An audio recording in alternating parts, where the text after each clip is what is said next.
आज का कोलकाता या पहले का कलकत्ता, जो कभी नेशनलिज्म का एपिसेंटर हुआ करता था, जहां से ईश्वर चंद्र विद्यासागर, राजा राम मोहन रॉय, रविंद्रनाथ टैगोर, देवेंद्रनाथ टैगोर जैसे सोशलिस्ट रिफॉर्मर्स निकले, जिन्होंने वुमेन इमेंसिपेशन या नारी सशक्तिकरण के लिए लड़ाई लड़ी, जिन्होंने इस देश की आज़ादी से पहले नारी के सम्मान और आज़ादी को प्राथमिकता दी। उसी कोलकाता में हमें निर्भया जैसा एक दूसरा केस देखने को मिलता है।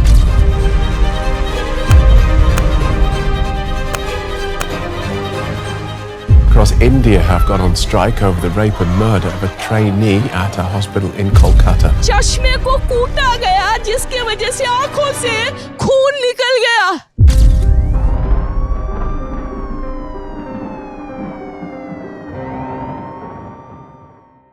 9 अगस्त सुबह 7:30 बजे कोलकाता के RG Kar medical college and hospital के सेमिनार हॉल में एक 31 साल की पोस्ट ग्रेजुएट ट्रेनी डॉक्टर की बहुत ही बुरी हालत में डेड बॉडी मिलती है और उस डॉक्टर के माता पिता से हॉस्पिटल अथॉरिटी कहती है कि उनकी बेटी ने सुसाइड की है। और यहाँ तक कि पुलिस एंड हॉस्पिटल अथॉरिटीज ने उस डॉक्टर के पेरेंट्स को 3 घंटे तक उनकी बेटी की डेड बॉडी भी नहीं देखने दी।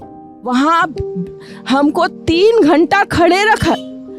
एक पेरेंट्स जिनकी बच्ची 31 इयर्स ओल्ड की ऐसी खत्म हो जाती है, उनको 3 घंटा खड़ा रखा। And ultimately police declared it a unnatural death. But was it really? Postmortem reports के अकॉर्डिंग इस लेडी की डेथ गला घोटने की वजह से हुई थी। इनकी बॉडी में कई जगह खून के निशान पाए गए, इनकी आंखों से भी खून निकल रहा था और इनकी बॉडी में कई जगह स्क्रैच मार्क्स भी थे, including bleeding from the private part two. And not just this, but उनकी बॉडी पार्शियली नेक्ड थी, यहाँ तक कि उनकी कॉलर बोन भी टूटी हुई थी। और इस बात से हमें साफ पता चलता है that this was not a suicide case, perhaps she was brutally raped and murdered in a hospital. दोस्तों, 9 अगस्त के बाद से ही पूरे देश भर के लोगों की नजर कोलकाता पर है। देश भर में प्रोटेस्ट किया जा रहा है जिससे विक्टिम को जस्टिस दिलवाया जा सके। हैरान कर देने वाली बात तो ये है कि जिस स्टेट की चीफ मिनिस्टर खुद एक लेडी है, उस स्टेट में ही किसी लेडी के साथ इतना हीनियस क्राइम हो जाता है, वो भी एक हॉस्पिटल के अंदर। लेकिन फिर भी वेस्ट बंगाल की चीफ मिनिस्टर कई दिनों तक इस केस में कोई स्ट्रिक्ट एक्शन नहीं लेती और जब ये केस सीबीआई को हैंडओवर कर दिया जाता है, तब सीएम ममता बनर्जी अपने ही स्टेट में प्रोटेस्ट करने लगती है। लेकिन किसके खिलाफ ये नहीं पता। इवन आरजीकर मेडिकल कॉलेज में काम कर रहे कुछ लोगों ने तो ये भी बताया है कि सेमिनार हॉल के पास रिनोवेशन स्टार्ट हो गया था। आप समझ रहे हो, पूरे देश भर की नजर जिस पर्टिकुलर क्राइम पर है, जिस पर्टिकुलर केस पर है, और उस केस से रिलेटेड एपिसेंटर है RG Kar medical college and hospital, उस सेमिनार हॉल के पास आखिर रिनोवेशन की क्या जरूरत है, वो भी तब जब क्राइम इतना ज्यादा हीनियस हो। दोस्तों, 14 अगस्त को पूरे देश भर में पब्लिक मार्च किया गया जिससे डॉक्टर एम को जस्टिस दिलवाया जा सके। ये प्रोटेस्ट पूरे देश भर में काफी पीसफुली किया जा रहा था, लेकिन अचानक से आरजीकर हॉस्पिटल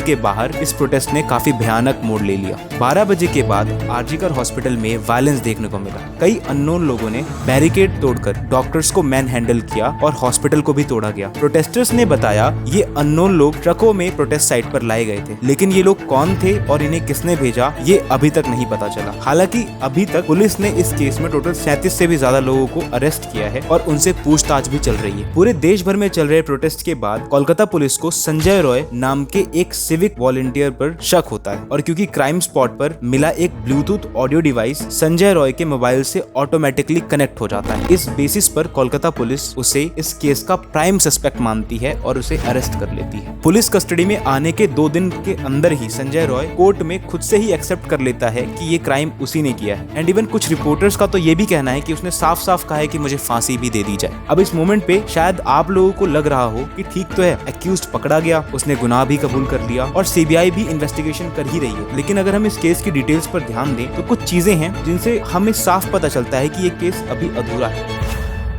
फर्स्ट, जब विक्टिम के फादर ने उसकी बॉडी देखी तो विक्टिम के पैर, आई एम सॉरी कि मुझे ये डिस्कस करना पड़ रहा है, but her legs were wide open at 90 degrees. पैर दोनों राइट एंगल में मिला गया।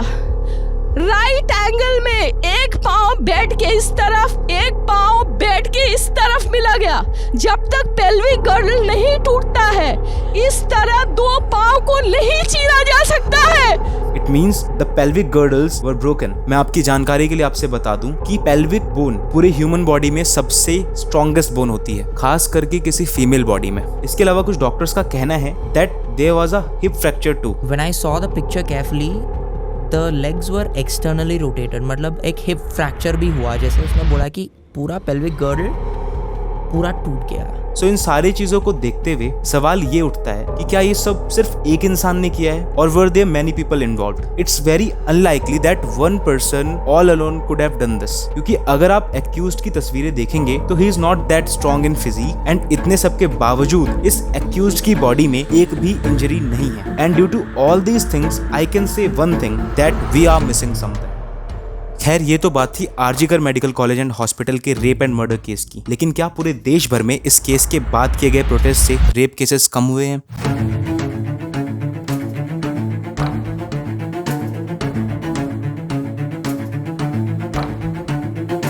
जी नहीं, बल्कि इस केस के बाद भी कई सारे दूसरे केसेस हमें देखने को मिले हैं। And this is not about only one case. India is seriously having a rape problem, क्योंकि हमारे देश में हर दिन 90 रेप केसेस रिपोर्ट किए जा रहे हैं। एंड एनसीआरबी के डेटा के अकॉर्डिंग इंडिया में 85% सेक्सुअल वायलेंस केसेस अनरिपोर्टेड हैं। मतलब अगर ये केसेस भी रिपोर्ट किए जाते तो ये नंबर्स और ज्यादा होते हैं। और इन अनरिपोर्टेड केसेस के पीछे दो बड़े रीजंस हैं। फर्स्ट, विक्टिम्स हमारे इंडियन जुडिशियल सिस्टम पर ट्रस्ट ही नहीं करते, और इस बात का सबसे बड़ा उदाहरण है अरुणा शानबाग, जिन्होंने अपनी लाइफ के 42 ईयर्स हॉस्पिटल में एक जिंदा लाश बनकर गुजारे हैं। और गौर करने वाली बात यह है कि ये भी एक मेडिकल प्रोफेशनल थी। 27 नवंबर 1973 को किंग एडवर्ड मेमोरियल हॉस्पिटल, जहां ये काम करती थी, वहीं के एक स्वीपर ने इनके साथ रेप किया। और हैवानियत ऐसी कि एक डॉग चेन से उनका गला घोटा गया, जिस वजह से उनके ब्रेन तक ऑक्सीजन नहीं पहुंच रही थी, and due to which she became brain dead. और उस दिन के बाद से ही इन्होंने एक जिंदा लाश की तरह अगले 42 साल तक सफर किया था। एंड गेस व्हाट, इस केस के एक्यूज्ड को सिर्फ 7 साल की पनिशमेंट मिली थी, and that too was not for rape, sexual molestation और unnatural sexual offence. Perhaps he was convicted of assault and robbery. So justice delayed and justice denied. Coming back to the topic, दूसरा बड़ा reason है हमारी patriarchal society, जिसकी वजह से महिलाएं अपने साथ हुई छेड़छाड़ या सेक्सुअल हरेसमेंट को रिपोर्ट ही नहीं कर पाती, वो भी इस बात के डर से कि उनके घर की इज्जत चली जाएगी या बदनामी होगी। यहाँ पर गलती इनकी या इनके घर वालों की नहीं है, बल्कि गलती है हमारी सोसाइटी की। हमारे देश में रेप विक्टिम्स को हमारा समाज बहुत बुरी तरह ट्रीट करता है, और अगर किसी रेप विक्टिम का मर्डर हो जाता है तो पूरी कंट्री कैंडल्स लेकर प्रोटेस्ट करने लगती है। और अगर वो रेप विक्टिम गलती से भी बच जाता है तो ये सोसाइटी उन्हें एक्सेप्ट ही नहीं करती, ड्यू टू विच कई केसेस में सर्वाइव करने के बाद भी विक्टिम्स ने सुसाइड करी है। मधुमिता पांडे की सर्वे रिपोर्ट के अकॉर्डिंग ज्यादातर रेपिस्ट ये मानते हैं कि उनकी गलती नहीं थी, बल्कि विक्टिम ने ही ऐसे कपड़े पहने थे, या देर रात बाहर कौन सी शरीफ लड़की घूमती है। ताली कभी एक हाथ से नहीं बजता है, दोनों हाथों से बजती है। ये चीज देखी जाए, हर कोई शरीफ लड़की होती है रात को 9 बजे मतलब नहीं घूमती है। लड़के भी उतने उससे ज्यादा जिम्मेदार है रेप के लिए, ये लड़के हैं उससे ज्यादा। और हमारी सोसाइटी से सपोर्ट भी करती है। इवन कई माता पिता तो अपनी बच्चियों से ये भी कहते हैं कि छोटे कपड़े मत पहना करो। गलती रेपिस्ट की नहीं होती, बल्कि कपड़े ही गलत होते हैं। मेरे घर में भी लड़कियां हैं तो पूरे कपड़ा पहन के रहती है, चुन्नी रखती है, सलवार समीज पहनती है। और अगर अपने मर्जी से वो बोलेगी हम अपने मनपसंद का कपड़ा पहनेंगे तो आप नहीं पहनने दीजिएगा? नहीं चलेगा ही नहीं हमारे घर में। तो आपने मतलब औरतों को अपने घर के बांध के रखा हुआ है, तभी तो हमारे घर सेफ है। And I just want to ask one thing, Maharashtra में 2 नर्सरी क्लास की बच्चियों के साथ सेक्सुअल अब्यूज हो जाता है। राजस्थान के जोधपुर में एक 3 साल की बच्ची के साथ रेप हो जाता है। उन्होंने कौन से छोटे कपड़े पहने थे? और हमारी ही सोसाइटी अगर कोई लड़की बाहर देर रात घूमे तो उसके कैरेक्टर पर सवाल उठाती है, फिर चाहे वो निर्भया ही क्यों ना हो। लेकिन अपने हॉस्पिटल में ड्यूटी कर रही एक डॉक्टर, वो तो देर रात बाहर नहीं घूम रही थी। इवन रही बात कपड़ों की, तो कपड़ों में भी उसने सबसे ज्यादा प्रेस्टिजियस एप्रन पहना हुआ था। एंड हम सिर्फ अपनी सोसाइटी को क्रिटिसाइज नहीं कर रहे, बल्कि गलती हमारे देश के करप्ट सिस्टम की भी है। 50 साल पहले हुए अरुणा शानबाग के केस के बाद भी वर्क प्लेसेस में वुमेन्स की सेफ्टी नहीं इंश्योर की गई, and as a result of that हमें आरजीकर मेडिकल कॉलेज जैसे केसेस देखने को मिलते हैं। एंड इवन हमारे एथलीट्स के प्रोटेस्ट करने के बाद भी गवर्नमेंट उनकी नहीं सुनती। At the end of this video मैं सिर्फ इतना ही कहूंगा, इस देश का सिस्टम एंड जुडिशरी इतनी आसानी से तो ठीक नहीं होगा, but after this case government और हमारे प्राइम मिनिस्टर वुमेन्स सेफ्टी के लिए हाईली कंसर्न्ड हो गए हैं। लेकिन एज अ सोसाइटी हमें भी खुद को बदलना होगा। लड़कियों के छोटे कपड़े की जगह हमें अपनी छोटी सोच को ठीक करना होगा। जिस प्रकार हम अपनी बहन और बेटियों को देखते हैं, ठीक उसी प्रकार हमें दूसरों की बहन और बेटियों के लिए भी नजरिया साफ रखना होगा, तभी ये समाज सुधरेगा। एंड प्लीज आपके आसपास अगर डेली लाइफ में इवन कोई स्ट्रेंजर भी अगर अकेले है तो प्लीज आप उसकी सेफ्टी इंश्योर करें। So this was Pratik Mishra, thanks for watching this video. अब लड़कों और मर्दों को बदलना होगा।